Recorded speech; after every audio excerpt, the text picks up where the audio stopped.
गरीबी एक ऐसा श्राप है जो जिसे लग जाए तो कोड़ बनकर सब कुछ बर्बाद कर देता है। और फिर ऊपर से जब अपनी औलाद को पालने की जिम्मेदारी खुद पर हो, तब तो इंसान कुछ भी करने के लिए तैयार हो जाता है।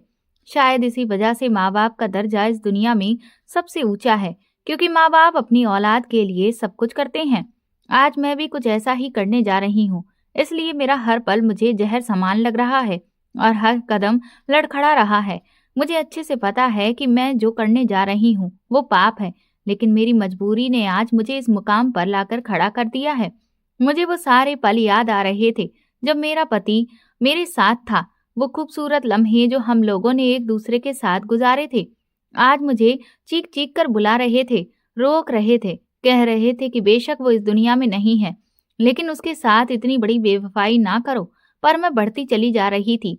मेरा दिल भी बहुत ज्यादा मायूस था, लेकिन फिर भी आज मैं कयामत लग रही थी। शायद इतनी खूबसूरत मैं सारी जिंदगी में नहीं लगी थी, अपने पति के लिए भी नहीं। लेकिन इस खूबसूरती का क्या फायदा? मैं जो कयामत लग रही थी, आज ये कयामत मुझ पर खुद ही टूटने वाली थी। मैं उस शख्स के कमरे के अंदर चली गई, लेकिन फिर ऐसा मंजर देखा कि मैं हाथ जोड़कर जमीन पर बैठ गई और भगवान का नाम लेने लगी और रोने लगी, क्योंकि मेरे सामने आज एक ऐसा चमत्कार हुआ था। आज मेरे पति को इस दुनिया से गए हुए 1 हफ्ता हो गया था। हाथ में कुछ पैसे थे जो खत्म हो चुके थे। अब ये वो जमाना नहीं था कि थोड़े पैसे से ही गुजारा हो जाता है। रोज के लिए इतने पैसे चाहिए होते थे कि जितने बनते नहीं थे। मेरे 4 बच्चे थे और वो चारों ही 7 साल के अंदर थे। मेरे पति को बहुत शौक था कि उसके ढेर सारे बच्चे हों। वो ये भी कहता था कि मर्द की इज्जत इस बात से भी होती है कि उसकी औलादें कितनी हैं। अगर उसने बच्चों की फौज लगाई हो तो दूसरे मर्द उस पर रश्क करते हैं और खुश होते हैं और उसको देखकर ये सोचते हैं कि ये कितना खुशकिस्मत है। इसके पीछे क्या वजह थी, ये मुझे समझ नहीं आती थी, क्योंकि मेरी शादी भी कम उम्र में हुई थी। लेकिन मेरा पति कहता था कि उसे बहुत सारे बच्चे चाहिए। हर साल के बाद बच्चा पैदा करना कोई आसान काम नहीं है। जब डॉक्टर ने पहले बच्चे पर कह दिया कि इसका तो ऑपरेशन होगा, तो मेरे पति का मुंह निकल आया था। उसने कहा था कि अगर इसका पहला ऑपरेशन हो गया तो फिर ये सारी जिंदगी 4 ऑपरेशन से ज्यादा तो नहीं करवा सकती, क्योंकि एक ऑपरेशन के बाद ऑपरेशन ही होता है। आप ऐसा करें कि किसी तरह से नॉर्मल डिलीवरी हो जाए। डॉक्टर ने मुझे बाद में कहा था कि तुम्हारे पति को तुम्हारी परवाह नहीं है, उसे आगे की पड़ी है। अगर अभी जिंदा रहोगी तो आगे बच्चे पैदा होंगे ना। मैंने कहा कि जो वो कहते हैं उनकी बात मान लें। डॉक्टर ने उनकी बात मान ली, लेकिन मैं जिस तकलीफ से गुजरी वो मैं ही जानती हूँ। उसके बाद मेरे दिल में मेरे पति के लिए थोड़ा सा खालीपन था, लेकिन जब मैंने उसको उसकी औलाद दे दी और मैं घर आई तो उसने मेरा बहुत ज्यादा ख्याल रखा था। इतना ख्याल रखा कि मुझे उससे 40 दिन में 40 बार मोहब्बत हो गई थी। इतना ख्याल तो कोई भी पति किसी भी पत्नी का नहीं रखता। मैं हमारे आसपास के घरों में अलग कहानियां सुन चुकी थी कि बस मर्द तो सारे एक जैसे ही होते हैं, लेकिन मेरा पति बहुत अच्छा था। वह आदमी बुरा नहीं था, लेकिन आगे की नहीं सोचता था। इस दुनिया से चला गया और अब हम लोग बेसहारा रह गए। अपने रिश्तेदारों के घर आना जाना भी नहीं रखता था। किसी की मुसीबत में उसके काम भी नहीं आता था। लेकिन अगर मुसीबत में काम आया भी होता तो कोई हमारी मदद ना करता, क्योंकि आजकल जमाना ही ऐसा था। घर की चीजें बिकना शुरू हो गईं और अब घर में भुखमरी पड़नी शुरू हो गई थी। मैं चीजें मांगने पर आ गई। कभी किसी के घर से 1 प्लेट सब्जी लेके उसी से सब खाना खा लेते, और कभी कहीं से 1 प्लेट चावल या कोई चीज मांग के पानी में पका के खा लेते। लेकिन ये सिलसिला कब तक चलता? मैं बच्चों को छोड़कर कहीं जा नहीं सकती थी, कोई काम नहीं कर सकती थी। मुझे आता ही क्या था? माँ बाप ने पढ़ाया लिखाया नहीं, बस जैसे ही उम्र हुई शादी करवा दी। माँ बाप इस दुनिया में भी नहीं थे, क्योंकि मैं अपनी बहनों में सबसे छोटी थी। सारे बहन भाई अपने अपने घर के थे। उन्होंने थोड़ी बहुत मदद कर दी थी, लेकिन उससे कोई फायदा नहीं हुआ था, क्योंकि जिन हालात में हम लोग फंसे हुए थे, हमें तो रोज मदद की जरूरत थी। कोई ऐसा होता जो हमारे खर्चे उठाता। हमारे मोहल्ले में एक किराना वाला था। मैं एक दिन उसकी दुकान पर चली गई। इसके बारे में भी अजीबोगरीब किस्म की बातें मशहूर थीं। कुछ लोग कहते थे कि बड़ा ही लालची आदमी है, और कुछ लोग कहते थे कि अच्छा आदमी है। लेकिन अगर वो सबके साथ अच्छा बनता तो फिर उसका कारोबार कैसे चलता? क्योंकि लोग तो उधार पर भी राशन ले जाते हैं, लेकिन मेरे पास तो बाकी पैसे नहीं थे। मैं थोड़ी देर तो वहां खड़ी रही, वो भी देख रहा था कि मैं खड़ी हूँ, लेकिन मैंने इस तरह की लिस्ट बनाई थी कि मैं सोच रही थी कि मुझे आखिर लेना क्या है। फिर मैंने कहा कि मुझे राशन की सख्त जरूरत है, मेरे पास पैसे नहीं हैं। वो मेरे पति को अच्छी तरह से जानता था। उसने आटा तो मुफ्त में दे दिया और कहा कि ठीक है, ले जाओ। और उसने मुझे फिर सर से लेकर पांव तक देखा। मुझे उसकी नजर कुछ अजीब सी लगी थी, लेकिन शायद मैं ज्यादा ही सोच रही थी, क्योंकि अब मैं अकेली हो गई थी। इसलिए दिल में मेरे अजीबोगरीब किस्म के ख्याल आते रहते थे। ऐसा लगता था कि सब लोग ही मेरे दुश्मन हैं, कोई भी मेरा अपना नहीं है। बच्चे इतने छोटे थे कि वो मेरी मदद नहीं कर सकते थे। अभी उन्हें खुद संभालने की जरूरत थी। मेरी सबसे छोटी बेटी सिर्फ 3 महीने की थी। मैं उसको छोड़ के कैसे कहीं जा सकती थी। हालात बद से बदतर होते जा रहे थे। अब मैं रोज उस किराना वाले की दुकान पर जाती और कोई न कोई चीज उधार ले लेती। वो उस चीज को खाते में लिख लेता। वो ये समझ रहा था कि मैंने खाता खुलवाया है और मैं बाद में उसे पैसे दे दूंगी। मेरा पति भी इस तरह ही करता था। मोहल्ले के बाकी लोग भी ऐसे ही करते थे, लेकिन उसे क्या पता था कि मेरे पास बाद में देने के लिए भी कुछ भी नहीं है। अब भी कुछ नहीं है और आगे भी 1 रुपया भी नहीं होगा। घर की वो चीजें भी बेच दी जिनको बेचने की जरूरत नहीं थी, लेकिन वो भी चली गई। एक दिन एक औरत मेरे घर आई। वो मेरी दोस्त थी, लेकिन जब से मेरे पति इस दुनिया से गए थे, पहली बार आई थी। मुझे उससे मदद की कोई उम्मीद नहीं थी, क्योंकि उसके हालात भी मेरी तरह ही थे। उसका पति किसी और लड़की के साथ था, उसका चक्कर चल रहा था। वो खुद भी बड़ी परेशान सी रहती थी, फिर भी घर से एक टाइम का खाना बनाकर ले आई थी। वो आकर मेरे पास बैठ गई, मेरे बच्चों को खाना खिलाने लगी। मैंने कहा कि तुम कैसी हो? उसने कहा कि मुझे छोड़ो, तुम्हारे हालात के बारे में मैं सब जानती हूँ, कैसे गुजारा हो रहा है। मैंने कहा मैं किराने की दुकान पर जाती हूँ, कभी कोई चीज ले आती हूँ और कभी नहीं। उसने कहा कैसे करती हो, पैसे कहाँ से देती हो? मैंने कहा नहीं, पैसे नहीं है, मैं पैसे नहीं देती, यूं समझ लो उधार चल रहा है। तो उसने कहा वो आदमी तो बड़ा ही अजीब है, वो पैसे लेने लोगों के घर पहुंच जाता है। मैंने कहा कि जब घर आएगा तब देखा जाएगा। अब और क्या करूं, 5-5 बच्चे हैं, कैसे गुजारा होगा? उसने कहा मेहनत मजदूरी करो। मैंने कहा इतने छोटे बच्चों को छोड़ के कैसे जाऊं? उसने कहा कुछ तो करना पड़ेगा। मुझे उसकी बात पर बहुत गुस्सा आया कि मुझे सलाह देकर चली गई है, खुद मेहनत मजदूरी करने जाती है, तभी तो उसका पति दूसरी औरतों के पीछे जाता है। लेकिन मेरे पति इस दुनिया में नहीं थे। पता नहीं क्यों मुझे उसकी बात पर गुस्सा आ गया। शायद मुझे घर बैठकर उधार की चीज लेकर खाने की आदत हो गई थी। मैंने कहा जो चल रहा है चलने दो, कोई उठाकर पुलिस में तो नहीं दे देगा। उधार क्या है, एक दिन पैसे लौटा दूंगी, कुछ ना कुछ तो हो ही जाएगा। मैंने खुद को भगवान के आसरे पर छोड़ दिया था। वैसे तो हम सबको भगवान का ही आसरा होता है, लेकिन मैंने तो खुद को ऐसे छोड़ दिया था कि बस कुछ ना कुछ हो जाएगा, लेकिन कर कुछ नहीं रही थी। शायद यही मेरी गलती थी, लेकिन फिलहाल मेरे पास और कोई रास्ता भी नहीं था। दिन इसी तरह गुजरते रहे। मेरे बच्चों ने तो एक और काम भी शुरू कर दिया था। जो बच्चे थोड़े बड़े थे, वे वहां जाकर अपने लिए खाने पीने का सामान ले आते थे। कहते थे कि बाद में पैसे दे देंगे। अब बच्चे थे, उन्हें कैसे रोक दूं? पहले ही वे बार बार पूछते थे कि हमारा पिता कहाँ है। ऐसे में अगर उनका दिल बहलाने को वे कोई चीज ले आते तो मैं उन्हें रोक नहीं सकती थी। अपने पति की मुझे बहुत याद आती थी। देखा जाए तो मेरे साथ बहुत बुरा हुआ था। मेरे पति ने मेरे साथ अच्छा नहीं किया।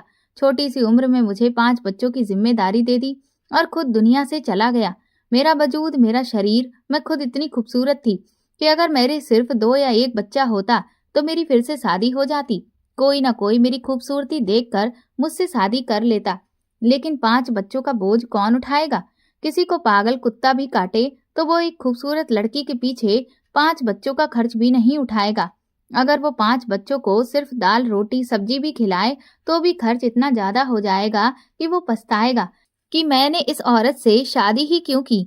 मेरे पति ने मेरी जिंदगी को खूबसूरत बनाने की बड़ी कोशिश की, लेकिन अब उसके जाने के बाद मेरी मदद कोई नहीं कर सकता था। मुझे अपनी मदद खुद ही करनी थी, लेकिन समझ में नहीं आता था कि छोटे बच्चों के साथ ये सब कैसे होगा। एक दिन मैं दुकान पर गई तो मुझसे किराने वाले ने एक अजीब सी बात कर दी जो उसे नहीं करनी चाहिए थी। उसने कहा, पहले तो तुम इतनी खूबसूरत थी, तुमने अपना क्या हाल बना लिया है। मैंने कहा, आपको तो पता है मेरा पति इस दुनिया में नहीं है। उसने कहा, पति ना हो तो क्या इंसान अपना ख्याल रखना छोड़ देता है। मैंने उससे कहा, शायद आप भूल रहे हैं कि हम उसी समाज में रहते हैं जहाँ विधवा को तेल में पका खाना भी नहीं मिलता, जूता भी नहीं पहन सकती और सोती भी जमीन पर है। तो फिर आप ये कैसे कह सकते हैं कि पति के जाने के बाद क्या इंसान मर जाता है। वो कहने लगा, वो सब तो पुरानी बातें थीं, आजकल कौन इन बातों को मानता है। मैं सामान में कुछ साज सिंगार की चीजें डाल देता हूँ, अपना ख्याल रखा करो। मैंने कहा, इन चीजों की जगह आप मेरे बच्चों के लिए कोई और चीज दे दें। सज सवर के किसको दिखाना है, लेकिन मेरे बच्चों का पेट भर जाएगा तो मेरे चेहरे पर खुद ही खुशी और रौनक आ जाएगी। उसने कहा, वो भी दे दूंगा, लेकिन अपना ख्याल रखा करो। तुम जैसी खूबसूरत औरत पूरे गांव में नहीं है, क्यों अपने आप को खराब करती हो। मैंने कहा, खराब तो मैं हो गई हूँ। उसने कहा कि नहीं, तुम्हें देखकर कोई नहीं कह सकता कि तुम्हारे 5 बच्चे हैं, तुम में अभी भी बहुत खूबसूरती बाकी है। पता नहीं मैं उससे सारी बातें क्यों कर रही थी, और वो भी ये सब क्यों बोल रहा था। मेरी जिंदगी में था ही कौन जिससे मैं अपने दिल की बातें करती। मेरे पति भी चले गए थे, शायद मेरा दिल भरा हुआ था, और इतना भरा हुआ था कि मैंने उस पराये आदमी से ही अपने दिल की बातें करनी शुरू कर दी। ऐसा होता है कभी कभी कि इंसान जो बातें अपनों से भी नहीं कर सकता, वो परायों से कर लेता है, क्योंकि अपने उसे जज करते हैं और पराये उसे जज नहीं करते। इसलिए शायद वो इस तरह की हरकत करता है, और मेरे साथ भी यही हुआ। लेकिन ये कोई ऐसी बात नहीं थी, मैंने कोई ऐसी वैसी बात नहीं की थी। अगर कुछ बोल दिया तो क्या हो गया। लेकिन जब मैंने घर आकर देखा तो उसने सामान के अंदर शैम्पू, क्रीम, लिपस्टिक, पाउडर वगैरह डाल दिया था। क्या मुझे ये सब कुछ लगाना चाहिए था। और फिर हमारे गांव के लोग तो अभी भी बातें करते थे। अभी कौन से मेरे पति को इस दुनिया से गए हुए बहुत महीने हो गए थे। अगर मैं ये सब कुछ लगाती तो लोग जरूर मेरी पीठ के पीछे बातें करते, और मैं ऐसा नहीं चाहती थी। इसलिए मैंने कुछ भी ना लगाया, सोचा कि वापस कर दूं, लेकिन फिर एक तरफ रख दिया। अगले दिन मैं फिर से दुकान पर गई तो किराने वाले ने मुझे गौर से देखा और कहा, ये क्या, मेरी दी हुई चीजों में से तुमने कुछ भी नहीं लगाया। मैंने कहा कि दिल नहीं मानता मेरा। उसने कहा कि दिल को समझा लो, तुम्हारे दिल के न मानने से तुम्हारा पति वापस तो नहीं आने वाला। मैंने कहा, तुम्हारी बात ठीक है। पता नहीं क्यों मैं उससे अपने दिल की बात कर लेती थी। शायद मैं उससे मुफ्त में चीजें ले रही थी, इसलिए उसे अपनी मजबूरियां भी बता देती थी। आज तो मैंने उससे अपनी बेटी की दवा के पैसे भी ले लिए। वो सिर्फ राशन ही देता था, ये भी उसकी मेहरबानी थी, लेकिन दवा के पैसे भी दे दिए। बेटी बीमार है तो उसे ले जाओ, उसने कहा। मैं बेटी को डॉक्टर के पास ले गई तो वहां कुछ औरतें बैठी थीं। उस किराने वाले का नाम राजेश था। मुझे कहने लगी, ये तो काम भी नहीं करती, फिर इसके पास ये पैसे कहाँ से आए कि डॉक्टरों के पास फिर रही है और बेटियों के लिए दवाइयां भी ले रही है। वो तो ऐसे कह रही थी कि जैसे मैं किसी पार्क में घूम रही हूँ। सब कहने लगे, हाँ वो दुकानदार है ना राजेश, आजकल इस पर बड़ा मेहरबान है। वैसे है तो वो बनिया सिफत आदमी, किसी को 1 रुपया भी नहीं देता, लेकिन सुना है इसके ऊपर बड़े पैसे लुटा रहा है, हर चीज दे रहा है। मुझे अपने बारे में बात सुनना मुश्किल हो रहा था। मैं अपने ही बारे में बातें सुन रही थी, लेकिन इस तरह से पेश आ रही थी कि जैसे मुझे कुछ सुनाई नहीं दे रहा। अब तो वो औरतें ऊंची आवाज में बोलने लगी ताकि मैं सुन लूं, और मेरे लिए वहां पर बैठना मुश्किल हो गया। जब मेरी बारी आई तो बेटी को चेक करवा के दवा लेकर मैं फौरन वापस आ गई। मैंने सोचा भी नहीं था कि मेरे बारे में कभी इस तरह की बातें होंगी, लेकिन गांव वाले तो ऐसे ही होते हैं, छोटी छोटी बातों के बड़े बड़े किस्से बना देते हैं। मुझे इस पल ये सोचना चाहिए था कि मेरे बारे में जहां मेरा दुश्मन भी कोई गलत बात नहीं बोल सकता था, आज पूरा गांव मेरे खिलाफ बातें कर रहा था। ऐसा क्यों हो रहा था। मैंने ही उन्हें मौका दिया था। मुझे खुद को संभालना चाहिए था और इन सारी बातों से बाहर निकलना चाहिए था। लेकिन मैंने सोचा, ये तो वैसे ही बातें करते हैं, दुनिया क्या कहती है, दुनिया तो बातें ही करती है। ये लोग मेरे घर में राशन तो नहीं देते, वो भला आदमी है जो हमारी मदद कर रहा है, और मैं इनकी बातों में आकर उसकी मदद लेने से इनकार कर दूं तो मेरे बच्चे भूख से कहाँ जाएंगे। फिर क्या, ये लोग मेरे बच्चों को खाना देंगे। अगर ये मेरे बच्चों को खाना देने की जिम्मेदारी उठाते हैं तो ठीक है, फिर मैं किसी से कोई सामान नहीं लूंगी। एक रात मेरे पति भी सपने में आए। जब से वो इस दुनिया से गए थे, पहली बार मेरे सपने में आए। मैंने उनसे कहा कि तुम मेरे साथ तुमने अच्छा नहीं किया, मैं बहुत परेशान हूँ। तो उन्होंने कहा कि सब कुछ ठीक हो जाएगा, लेकिन तुम जो कर रही हो वो ठीक नहीं कर रही हो। मैं हैरान रह गई और मुझे अचानक से ऐसा लगा कि जैसे ये सपना नहीं है और मेरी आंखों के सामने से वो गायब हो गए। मैं उठी तो मुझे पसीना आ रहा था, तो ये सपना ही था, लेकिन बहुत अजीब सा था। पता नहीं वो किस ओर इशारा कर रहे थे कि तुम जो कर रही हो वो ठीक नहीं है। अब मैं इस बात को क्या समझूं? सपनों में कहाँ लोग इशारे मिलाते हैं। लोग तो कहते हैं कि सपने दिमाग का फितूर होते हैं। मैंने किराने वाले से बहुत सारा सामान ले लिया था। सोचा आज भी जाना है, पर अजीब लग रहा था, तो आज जाने से पहले मैंने होठों पर उसकी दी हुई लिपस्टिक लगा ली, ताकि वो देखे और खुश हो जाए और सामान दे दे। कोई और बात ना करे, उसका सारा ध्यान इस बात पर चला जाए कि मैंने उसका दिया हुआ सामान इस्तेमाल किया है, तो फिर वो पैसे के बारे में बात नहीं करेगा। मैं ये सब इसलिए कर रही थी ताकि मुझे सामान मिल जाए, पर मुझे क्या पता था कि मेरे साथ क्या होने वाला था। मैं दुकान पर गई, उसने भी फौरन ही महसूस कर लिया कि मैंने लिपस्टिक लगाई है। यानी उसने देख लिया और उसके चेहरे पर मुस्कुराहट आ गई। वो कहने लगा, वाह, आज तुम बहुत अच्छी लग रही हो। यही बात है, वाकई बहुत खूबसूरत लग रही हो। बोलो क्या चाहिए? मैं भी खुश हो गई कि जो करने आई थी वो हो रहा है। मैंने कहा, बच्चे बड़े हो रहे हैं, थोड़े बहुत राशन से गुजारा नहीं होता।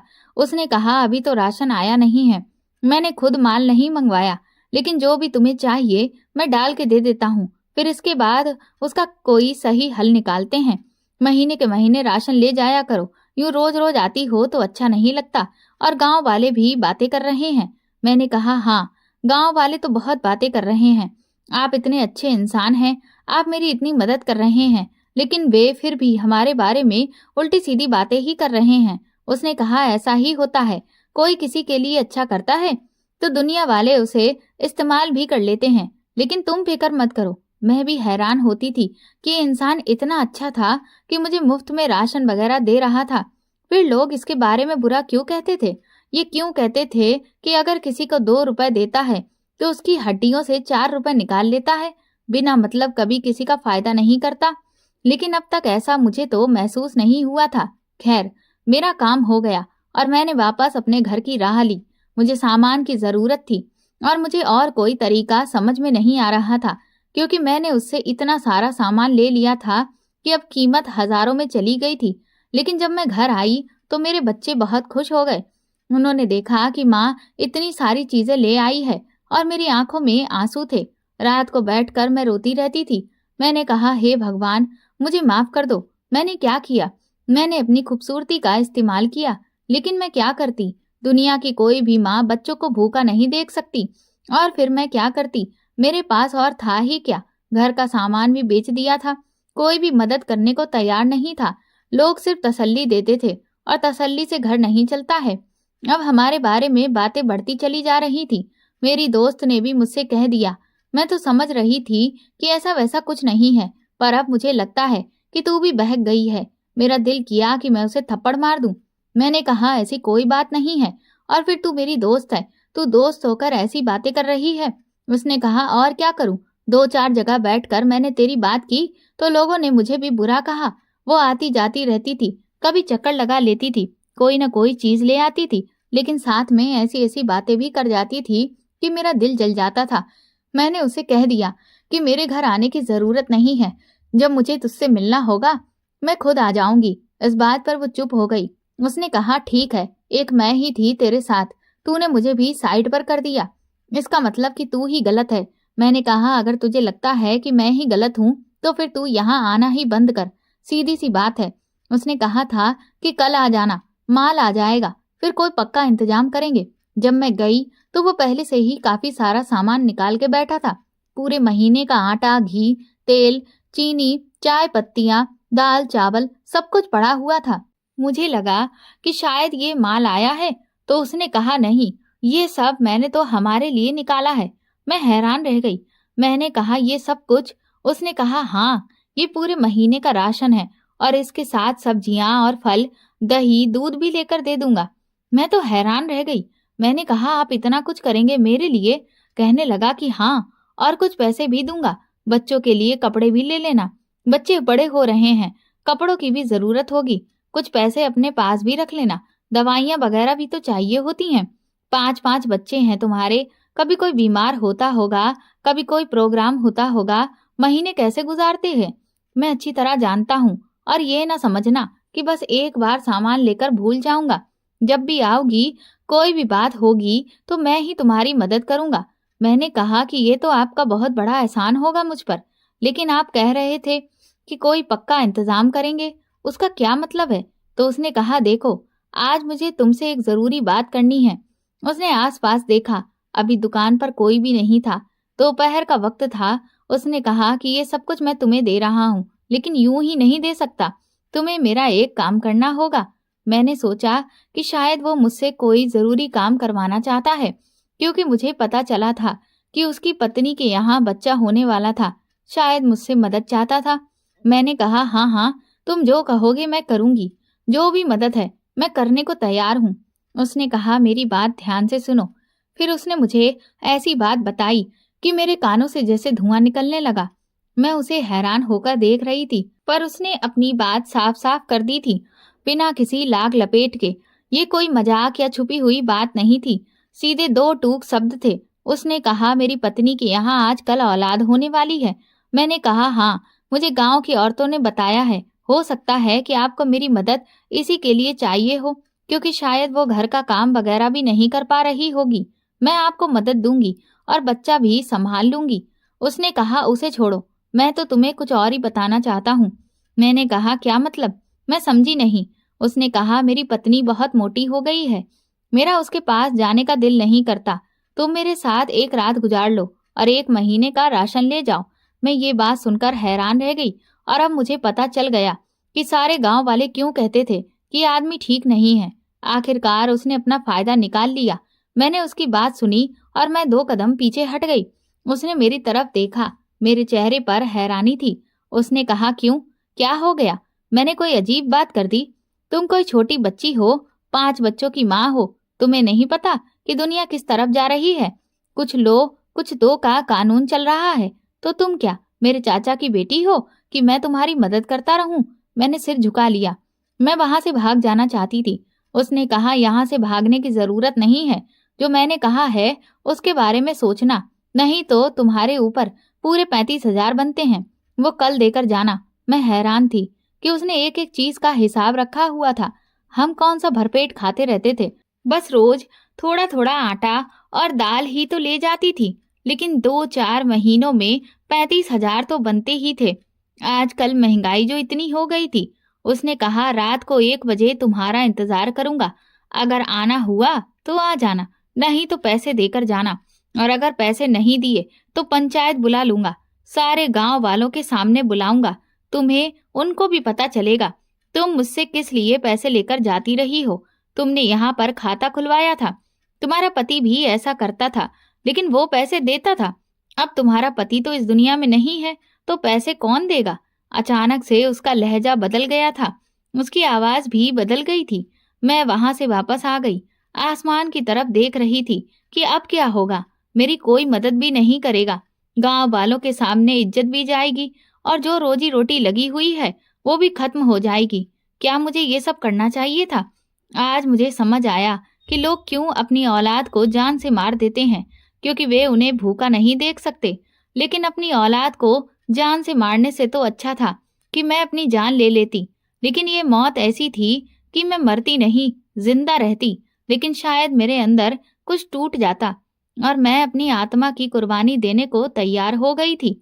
रात को बैठी अपने बच्चों को देखती रही। समय हो रहा था, 12 बज चुके थे। मेरे पास 1 घंटा था। मैंने वो सारी चीजें उठाई जो उसने मुझे दी थी, जिनसे मैंने खुद को तैयार किया, और अब मैं उसके घर की तरफ रवाना हो चुकी थी।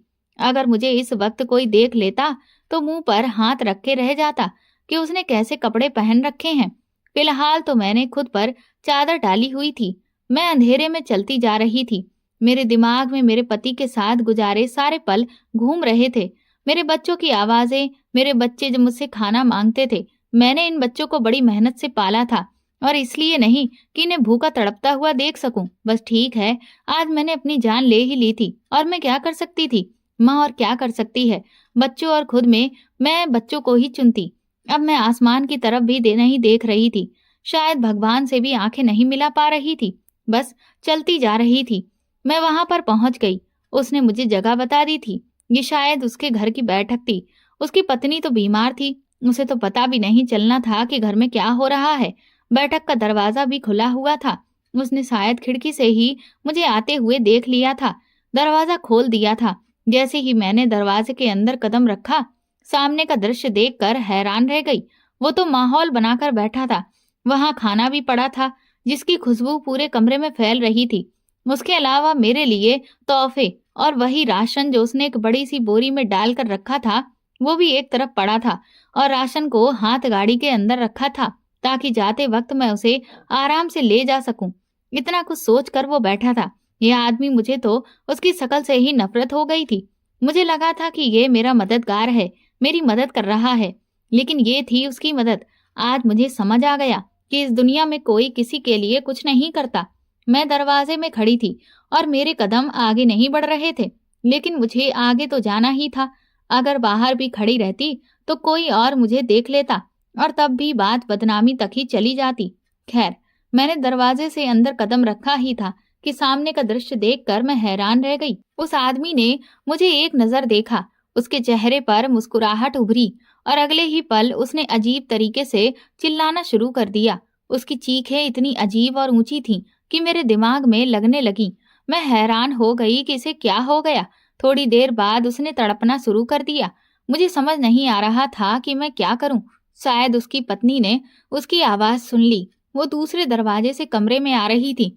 मैं उस तरफ से दीवार के पीछे छुप गई।